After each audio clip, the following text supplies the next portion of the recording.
Today on Professor Tom's Philosophy in 10, why we should banish the word overthinking from our vocabulary. The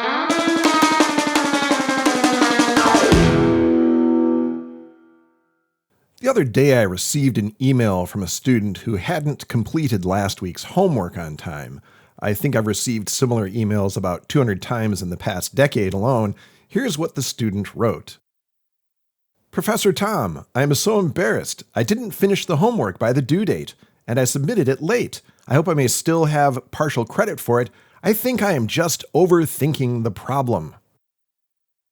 I should mention that the student in question is in my critical thinking class. Now, I'd imagine that the term critical thinking calls to mind all sorts of things.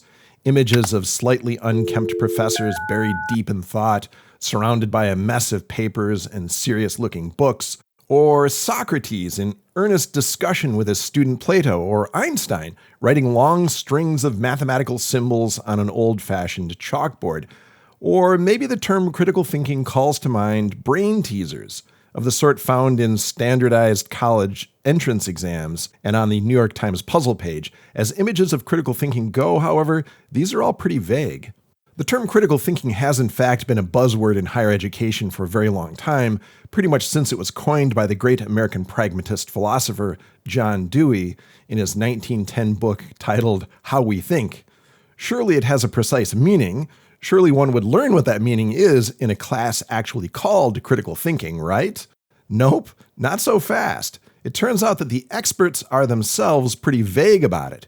In fact, when we try to nail down a definition of critical thinking by surveying the professional literature on the topic, we find ourselves instantly awash in an ocean of different and sometimes deeply conflicting definitions. Let me give you some examples. John Dewey, the fellow who coined the term, defined it as active, persistent, and careful consideration of any belief or supposed form of knowledge in the light of the grounds that support it, and the further conclusions to which it tends. The contemporary philosopher David Hitchcock defines it simply as careful thinking directed to a goal. Some definitions are, at least on first blush, a tad more obscure. According to another contemporary expert, it's the articulated judgment of an intellectual product arrived at on the basis of plus-minus considerations of the product in terms of appropriate standards or criteria.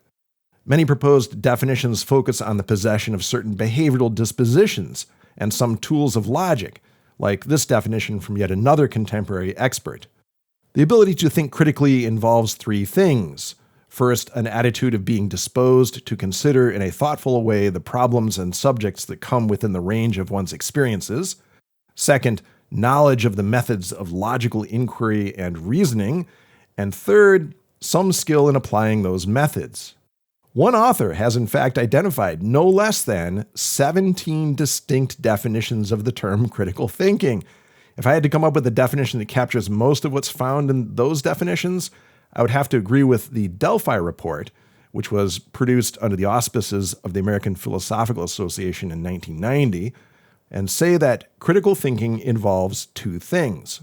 First, a set of attitudes or behavioral dispositions, to be thoughtful, to be willing to examine your own beliefs, as well as those of others, to be appropriately skeptical, and the like. Plus, second, knowledge of and the ability to use some basic tools of formal logic. Anyway, setting aside the question of definitions here, one thing all of the various definitions have in common is that they all imply that it is at least meaningful to talk about thinking well and thinking badly. In connection with this, every critical thinking expert will agree that there are some bits of reasoning that just don't work, and other bits that do.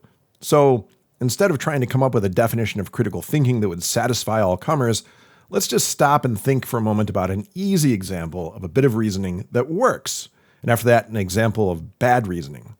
Suppose that I claim that all cats are mammals, and that all mammals are warm-blooded. And now suppose that I claim that these two claims, call them premises in an argument, lead inexorably to the conclusion that all cats are warm-blooded. This kind of example is universally and quite reasonably hailed by critical thinking experts the world over as being a good bit of reasoning, if not terribly interesting. Why?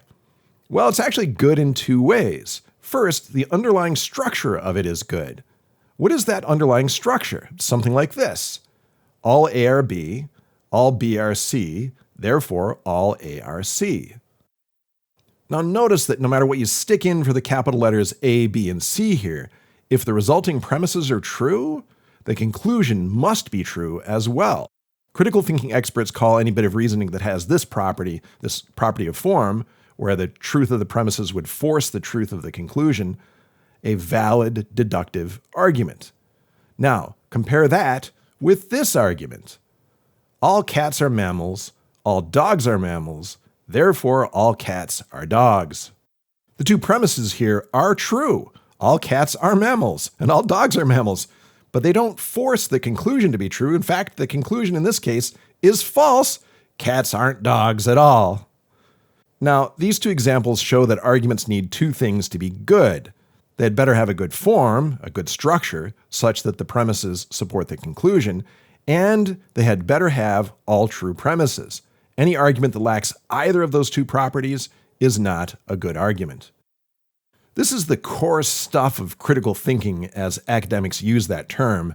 As the Delphi report argued, critical thinking is about our willingness to think about the quality of some bit of reasoning, including one's own, but it's also about our knowledge of and ability to use logical tools that allow us to make sense of why one bit of reasoning is good while another one is bad. Why, for example, one example here is formally good, it's a formally valid argument, while the other is formally bad, it's an invalid argument.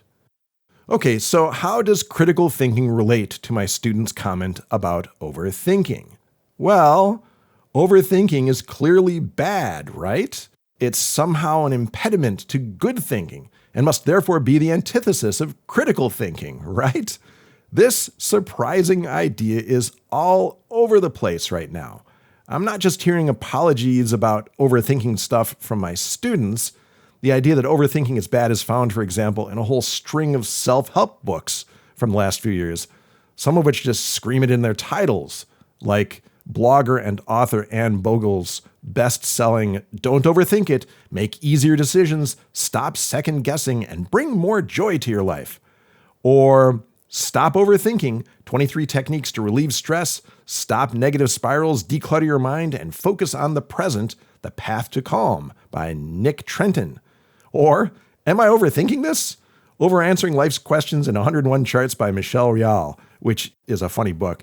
Or The Book of Overthinking, How to Stop the Cycle of Worry by Gwendolyn Smith. Or Stop Overthinking Your Relationship, Break the Cycle of Anxious Rumination to Nurture Love, Trust, and Connection with Your Partner.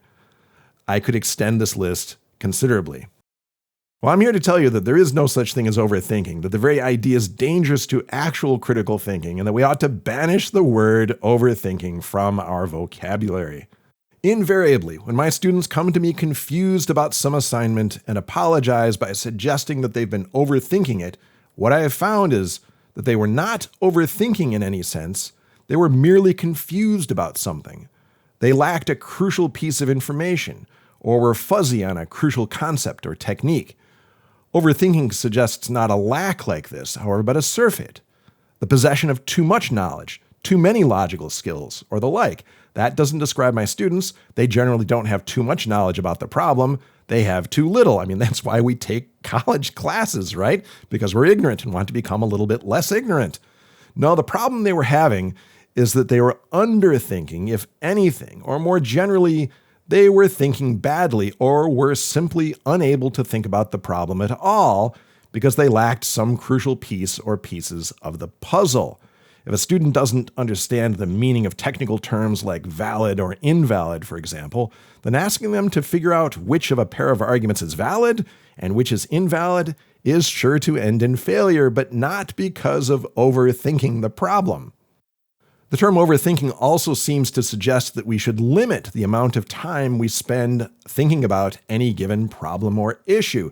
Better to just give up and just let things happen. That's another common message in the self-help literature, by the way. Thinking, analyzing, pondering, mulling over, and considering deeply are all suspect activities, according to the new overthinking orthodoxy. They all reflect some form of mental imbalance, and self-care requires that we shut things down before we end up with a bad relationship, or start to question our career choices, or become generally incapable of enjoying life. The unexamined life is the life worth living. The thing is, obsessive thinking of the sort found in some people with obsessive compulsive disorder, that's a real thing, and that can be enormously debilitating. But it's not properly described as overthinking. It has a reasonably precise clinical definition. And it's not the kind of thing that my students are describing when they come to me and apologize for overthinking. If a student suffers from OCD to the extent that they cannot complete their work without accommodation, then I as a teacher should have nothing but compassion for them and should work with them to make it possible for them to complete the work. But note that they're not overthinking the work in the sense in which that term is most commonly used these days. The OCD just causes them to think badly. So, where did this idea of bad overthinking come from? It turns out that it's a recent development as these things go. The term overthinking has been around for hundreds of years, actually, and it's meant a number of different things, some of which, interestingly enough, are positive. In the past, it's meant to simply think thoroughly about something, to mull it over. I have well overthought these things, we find a monarch saying in Caxton's The History of Jason from the late 15th century. Overthinking is also meant to regret, as in this passage from Book 5 of the Life of St. Catherine by John Capgrave, which is also from the 15th century. If they be false, soon it shall be seen. They that kept her, it shall them overthink. If it be proved they given her meat or drink. The term overthink has also been used to describe the physical exhaustion one might feel after a long day of scholarly work. In this sense, overthink is the mental equivalent of overexerted. Overthinking, however, has much less commonly been used in the past to mean to overanalyze in the sense in which we see now. Overthinking, as my students now use the term, is entirely negative. It's something you should not do, something for which you should apologize. It's overanalyzing, over-intellectualizing. There's the clue. The main shift in the term's meaning has apparently occurred only in the last 25 years or so, and maps quite nicely onto the increasingly anti-intellectual attitudes we find in Western culture. It's part and parcel of an attack on intellectual culture.